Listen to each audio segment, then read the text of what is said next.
Childhood obesity in America has started to become one of the nation's biggest problems. As you can see in this map and demographic, many states are at least 25% of the children in the state are obese. That's a fourth of the children in that state.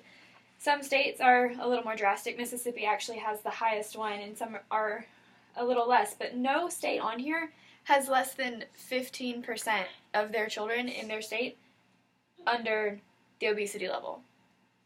Out of 50 states, not a single one of them has less than a fifth of their kids under obesity. According to the healthgeneration.org, 1 in 3 children in the United States are obese. And as big as a problem as childhood obesity is, it's actually one of the few childhood diseases that is preventable. Throughout this speech, I will discuss main causes, health effects, and how childhood obesity can actually be prevented and treated. In order to be able to treat or prevent a disease, you first have to understand it. You have to know what causes it, which leads me to my first point, the main causes of childhood obesity. According to the CDC website, lack of physical activity and unhealthy eating are the 2 main causes of childhood obesity. Many communities in the United States do not have safe or appealing places that kids can play or run, such as playgrounds or parks.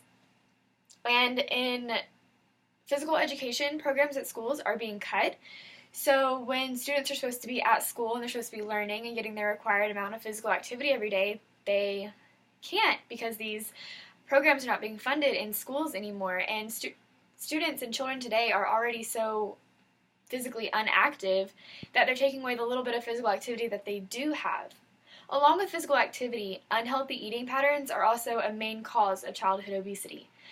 Unhealthy foods such as McDonald's or Burger King are advertised more often than healthy alternatives, which means kids see these advertisements more often, so that's what they're going to lean towards when they want something to eat.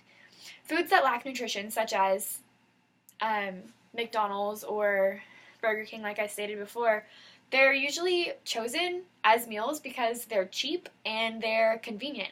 It's easier to swing by McDonald's and go through the drive-thru and pick up a Happy Meal than it is to go home after you've worked all day and make a healthy, balanced meal for your kids. It's just easier, and living in a fast-paced life, that's what seems to make more sense.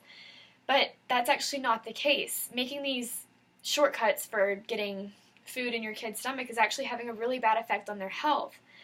And childhood obesity is caused by being unhealthy and having an inactive lifestyle.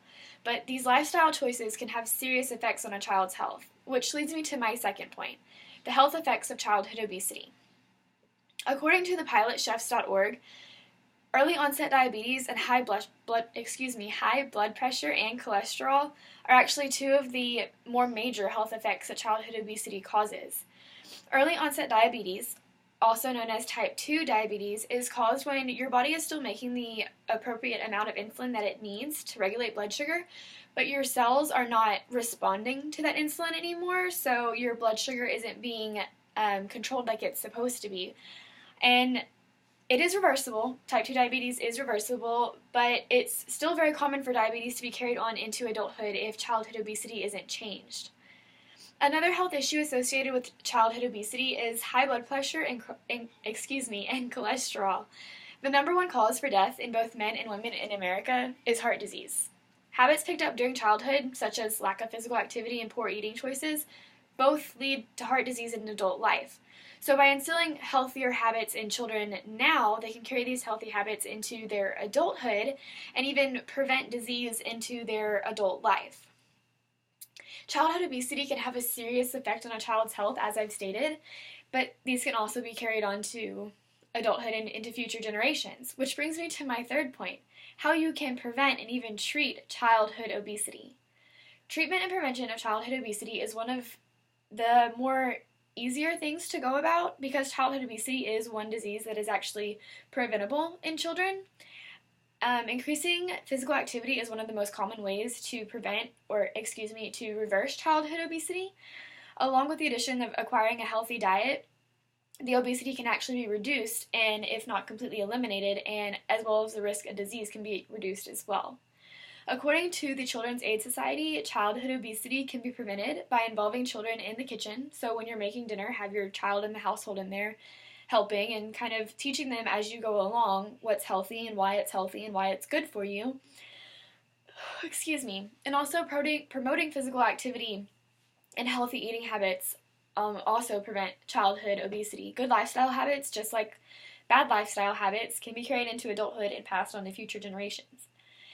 In conclusion, as I have stated throughout my speech, childhood obesity is a very serious problem that needs attention in the United States. As viewed in this map, there are very few states that do not face the problem of childhood obesity. And because this map is so widespread and all of these states have such a high obesity rate, childhood obesity is a disease that needs attention. Childhood obesity can be treated in different ways. I've listed main causes, how it can affect someone's health, and ways that it can be prevented. Childhood obesity is preventable, and by informing our nation, we can make a healthier future, because today's children are the future of our nation.